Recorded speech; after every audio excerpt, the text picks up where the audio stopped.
आज हम 11वीं गणित के चैप्टर नंबर 10 सरल रेखाएं के बारे में अध्ययन करेंगे।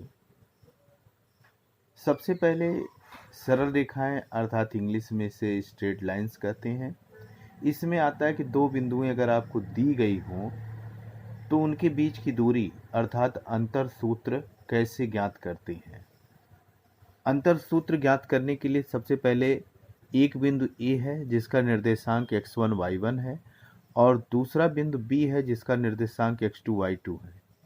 ये समतल में आए हुए बिंदु हैं, इसलिए ए से बी तक का अंतर या दूरी जिसे DAB अथवा AB से प्रदर्शित करते हैं तो AB बराबर होगा x1 माइनस x2 का whole square plus y1 minus y2 का होल स्क्वायर, अर्थात DAB is equal to DBA। दोनों के डिस्टेंस चाहे हम DAB निकालें या DBA निकालें, दोनों की वैल्यू सेम आएगा। अगर मान लेते हैं कि दोनों बिंदुओं के बीच का जो दूरी है 0 है तो इसका मतलब ये होगा कि दोनों बिंदु क्या होंगे, समान होंगे, इज इक्वल टू बी। इसके बाद विभाजन सूत्र आता है। विभाजन सूत्र में सबसे पहले बिंदुओं a x1 y1 और b x2 y2 को जोड़ने वाली रेखा खंड का बिंदु A से m अनुपात n में अंतर विभाजन करने वाले बिंदु का अक्ष pxy हो तो pxy is equal to mx2 plus nx1 upon m plus n और इसी तरह my2 plus ny1 upon m plus n। यदि m बराबर n हो तो बिंदुओं x1 y1 और x2 y2 को जोड़ने वाली रेखा खंड का मध्य बिंदु का अक्ष x1 प्लस x2 अपान 2 और y1 प्लस y2 अपान 2 होगा। इसी प्रकार से त्रिभुज का क्षेत्रफल निकालने का सूत्र होगा एरिया ऑफ ट्रायंगल्स। दो यहाँ पे एक बिंदु है a x1 y1, दूसरा बिंदु है b x2 y2 और तीसरा c x3 y3। अगर ये किसी त्रिभुज के शीर्ष बिंदु हैं तो इनका जो क्षेत्रफल होगा 1/2। इसी वैल्यू को मॉड भी कहते हैं। क्या कहते हैं इसको? Mod of this x1 y2 minus y3 plus x2 y3 minus y1 plus x3 y1 minus y2, ये होगा। यदि त्रिभुज का क्षेत्रफल 0 हो तो बिंदुओं a b c कैसे होंगे? एक ही रेखा में होंगे, कॉलिनियर होंगे या इसी को समरेख कहते हैं।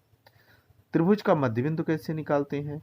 अगर a equal to x1 y1, b x2 y2 और c x3 y2 शीर्ष वाले त्रिभुज का मध्य बिंदु gxy हो तो gxy बराबर x1 plus x2 plus x3 अपान 3 y1 plus y2 plus y3 अपान 3। ये आपका जो हो जाएगा क्या, मध्य केंद्र का निर्देशांक हो जाएगा या मध्यक हो जाएगा।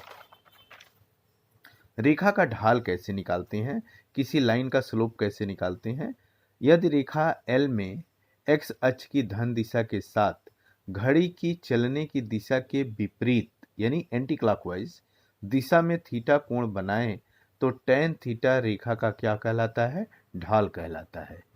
ठीक है, अर्थात m is equal to tan theta, जहां थीटा 90 डिग्री नहीं होना चाहिए। क्षैतिज रेखा का ढाल 0 होता है, लंब रेखा का ढाल परिभाषित नहीं है। दो बिंदुओं में से प्रसार होने वाली रेखा का ढाल कैसे निकालते हैं? अगर एक बिंदु a x1 y1 हो और दूसरा बिंदु b x2 y2 हो में से गुजरने वाली रेखा का ढाल m is equal to y2 minus y1 upon x2 minus x1 अथवा y1 माइनस y2 अपान x1 माइनस x2 होगा। यदि दो रेखाएं परस्पर समांतर हों तो m1 बराबर m2 यानी दोनों का ढाल समान होता है। और that is if L1 is parallel to L2 implies and implies by m1 equal to m2। यदि दो रेखाएं परस्पर लंबवत हों तो दोनों का गुणनफल -1 होता है यानी m1 into m2 equal to -1। That is L1 perpendicular to L2 implies and implies by m1 m2 equal to -1। फिर दो रेखाओं के बीच का कोण कैसे निकालते हैं? अगर दोनों का ढाल मालूम है तो उनका टेंजेंट यानी tan theta is equal to mod of m2 minus m1 upon 1 plus m1 m2। इसी प्रकार से बच्चों अब हम इसी पर एक्सरसाइज पे आते हैं। एक्सरसाइज 10.1। 10.1 में पहला क्वेश्चन है, करें कार्तीय तल में से एक चतुर्भुज खींचिए जिसके शीर्ष -4 5 0 7 5 में ऋण 5 और ऋण 4 ऋण 2 हैं। इसका क्षेत्रफल भी आपको निकालना है।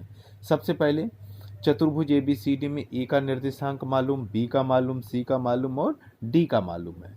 हम जानते हैं कि x1 y1 x2 y2 और x3 y2 शीर्ष वाले त्रिभुज का क्षेत्रफल 1/2 x1 y2 minus y3 plus x2 y3 minus y1 plus x3 y1 minus y2 होता है। क्लियर? तो इसलिए त्रिभुज ABC का क्षेत्रफल जो हमको निकालना है ये हो जाएगा 1/2 -4 इंटू आपका कितना हो जाएगा, यहाँ से ये पूरी वैल्यू आपको यहाँ से कैलकुलेट करेंगे तो ये कितना हो जाएगा 29 स्क्वायर सेंटीमीटर। समझ में आ गया आपको? अब इसी प्रकार से तीसरा क्वेश्चन है, करें कि P x1 y1 और Q x2 y2 के बीच की दूरी ज्ञात कीजिए जब PQ YH के समांतर है और दूसरा PQ XH के समांतर है। सबसे पहले P x1 y1 और Q x2 y2 दिए गए बिंदु हैं, तो पहला पॉइंट है PQ ये YH के समांतर हो तो आकृति पर से स्पष्ट है कि PQ YH के समांतर है, तो x1 बराबर क्या होगा, x2 होगा। तो इसलिए PQ बराबर क्या हो जाएगा, under root y1 minus y2 whole square, ये हो जाएगा mod of y1 minus y2। इसी प्रकार से अगर हम दूसरा पॉइंट है कि PQ XH के समांतर हो तो आकृति पर से स्पष्ट है कि PQ XH के समांतर होगा, तो XH के समांतर रेखक y1 बराबर क्या होगा, y2 हो जाएगा।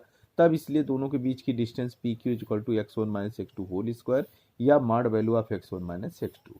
इसी प्रकार से बच्चों चौथा क्वेश्चन है, करें कि x अक्ष पर एक बिंदु ज्ञात कीजिए जो 7, 6 और 3, 4 बिंदुओं से समान दूरी पर हों, यानी समदूरस्थ हों, इक्वी डिस्टेंस। A 7, 6 और B 3, 4 से समान दूरी पर हों, माना x अक्ष पर बिंदु PX0 है, x अक्ष पर होगा तो PX0 है, तो इसका मतलब होगा AP इक्वल टू BP, दोनों साइड का वर्ग कर दीजिए, this implies that AP square equal to BP square. तो ये हो जाएगा 7 माइनस एक्स का whole square plus 6 minus 0 whole square is equal to 3 minus x whole square plus 4 minus 0 whole square. Square किया 49 minus 14x plus x square plus 36 is equal to 9 plus x square minus 6x plus 16। जब इसको हल किया तो 60 is equal to 8x, यानी x is equal to 60/8 या 15/2 हो जाएगा। इसलिए दिए गए बिंदु के निर्देशांक PX0 is equal to P15/2 0 होगा। अब बात आती है बच्चों कि क्वेश्चन नंबर 7वें की, करें उस रेखा का समीकरण ज्ञात कीजिए जो y अक्ष की धन दिशा से वामावर्त मापा गया 30 अंश का कोण बनाता है। तो सबसे पहले यहाँ पे ये आपका चित्र है, ये 30 अंश का कोण, ये रेखा है, x है, x डैश है, y डैश है, ये आपके लंबवत है, P पॉइंट है, 30 अंश का कोण बनाते हैं। तो रेखा L यह y अक्ष की धन दिशा के साथ एंटी क्लॉकवाइज दिशा में 30 अंश का कोण बनाते हैं। ठीक है, तो इसलिए कि m कोण y PQ इक्वल टू क्या हो जाएगा, 30 होगा, बट कोण y PQ इक्वल टू कोण OPA, इसलिए m कोण OPA equal to 30 degree. Now त्रिभुज OPA में कोण PAX यह बहिष्कोण है, एक्सटीरियर एंगल, तो इसका मतलब बहिष्कोण सदा अपने अंतः कोणों के योग के बराबर होता है। तो m कोण PAX इक्वल टू m कोण OPA प्लस m कोण आपका ये, यानी 30 प्लस 90 कितना हो गया, 120। इसलिए रेखा L का ढाल यानी tan 120, tan 120 मतलब tan 180 माइनस 60 अंश, tan 180 minus theta is equal to minus tan theta यानी माइनस tan 60 यानी माइनस √3 आ जाएगा। फिर कह रहे हैं कि 8वां क्वेश्चन है कि x का वह मान ज्ञात कीजिए जिसके लिए बिंदु x -1, 2, 1 और 4, 5 क्या है, समरेख है, कॉलिनियर है। तो सबसे पहले A पॉइंट दिया है x -1, B पॉइंट दिया है 2, 1 और C पॉइंट दिया 4, 5, ये समरेख है। तो AB का ढाल इक्वल टू BC का ढाल, दोनों को हमने निकाल लिया। ढाल के लिए फार्मूला हमारा आ गया y1 minus y2 upon x1 minus x2। ये आपकी हल किया तो ये वैल्यू कितनी आ जाएगी, यहाँ से 2 आ गया, ये आपका कितना आ गया, 2। अब यहाँ से ये पूरी वैल्यू आपको इसको हल के -2 इज इक्वल टू कितना होगा, 2 इंटू 2x माइनस 4 क्रॉस गुणा करने के बाद यानी x इक्वल टू कितना आ जाएगा, वहाँ से 1 आ गया। 10वां क्वेश्चन कर रहे हैं x अक्ष और 3 ऋण 1 और 4 ऋण 2 बिंदुओं को मिलाने वाली रेखा के बीच का कोण आपको ज्ञात करना है। तो सबसे पहले एक बिंदु ए है जिसका निर्देशांक 4 ऋण 2 है। दूसरा बिंदु बी है 3 ऋण 1 में से गुजरने वाली रेखा का ढाल जो होगा, फार्मूला याद है, m=y1 - y2 अपन x1 - x2। हल किया तो ये वैल्यू -1 के बराबर आ गई। माना रेखा ए बी यह एक्स अक्ष के साथ थीटा कोण बनाता है, इसलिए tan थीटा =-1। तो tan थीटा -tan 45। tan 45 मतलब tan 180 - 45 कितना हो गया, थीटा 135 अंश आ गया। 12वां क्वेश्चन है, कह रहे हैं कि एक रेखा x1 y1 और hk से जाती है। यदि रेखा का ढाल m हो तो दिखाइए कि k - y1 = m × h - x1। तो सबसे पहले प्रूफ करना है, रेखा x1 y1 और hk में से गुजरती है। तो हम जानते हैं कि रेखा x1 y1 और x2 y2 में से गुजरने वाली रेखा का ढाल जो होगा, m = y2 - y1 / x2 - x1।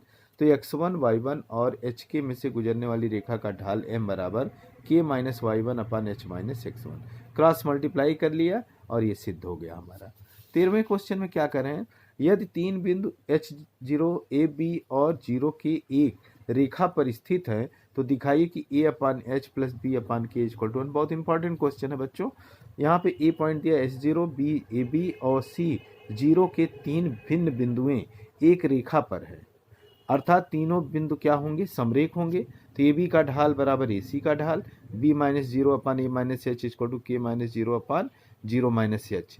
B हो जाएगा b/a - h = -k/h, चूंकि ढाल का फार्मूला होगा y2 - y1 / x2 - x1। अब ये हो जाएगा, क्रॉस मल्टीप्लाई करें तो bh = -ak + hk। तो bh और इस -a को इस साइड में लाएंगे तो +ak हो गया =hk। दोनों तरफ hk से भाग दे दिया तो bh/hk + ak/hk = 1। तो यहाँ से हम देखते हैं h कट गया तो b/k हो जाएगा प्लस a/h हो जाएगा =1। तो इसका मतलब a/h + b/k = 1 हो जाएगा। इस प्रकार से बच्चों ये एक्सरसाइज यहाँ पे समाप्त होती है। अब हम चलते हैं एक्सरसाइज नंबर 10.2 पर। 10.2 में ये कह रहे हैं कि प्रश्न 1 से 8 तक रेखा का समीकरण ज्ञात कीजिए जो दिए गए प्रतिबंधों को संतुष्ट करता है। हाँ, पहला x और y अक्षों के समीकरण। तो आप जानते हैं कि x अक्ष पर स्थित सभी बिंदुओं का y अक्ष क्या होगा, 0 होगा। x अक्ष का समीकरण y बराबर 0। तो इसी प्रकार y अक्ष पर स्थित सभी बिंदुओं का x अक्ष 0 होगा, यानी y अक्ष का समीकरण x बराबर 0। पहला क्या हुआ, x अक्ष का समीकरण y बराबर 0, y अक्ष का समीकरण x बराबर 0। दूसरा क्वेश्चन कर रहे हैं, ऋण 4 3 बिंदुओं में से गुजरने वाली और जिसका ढाल 1/2 हो ऐसा समीकरण आपको निकालना है। तो सबसे पहले हम जानते हैं कि दो बिंदुएं x1 y1 और x2 y2 से होकर जाने वाली रेखा का समीकरण आपका होता y - y1 = m x - x1। हमने वैल्यू x1 y1 की रखा तो y - 3 = 1/2 x + 4। क्रॉस मल्टीप्लाई किया 2y - 6 = x + 4 या x - 2y + 10 = 0। ये हो जाएगा। इसी प्रकार से तीसरा क्वेश्चन है, तीसरे क्वेश्चन में कर रहे हैं 0 0 में से गुजरने वाली तथा m ढाल वाली रेखा का समीकरण आपको निकालना है। तो सबसे पहले दो रेखाओं x1 y1 और x2 y2 से होकर जाने वाली रेखा का समीकरण y - y1 = m x - x1 यही होता है। तो y - 0 = m x - 0, यानी y = क्या हो जाएगा, mx। चौथा क्वेश्चन कह रहे हैं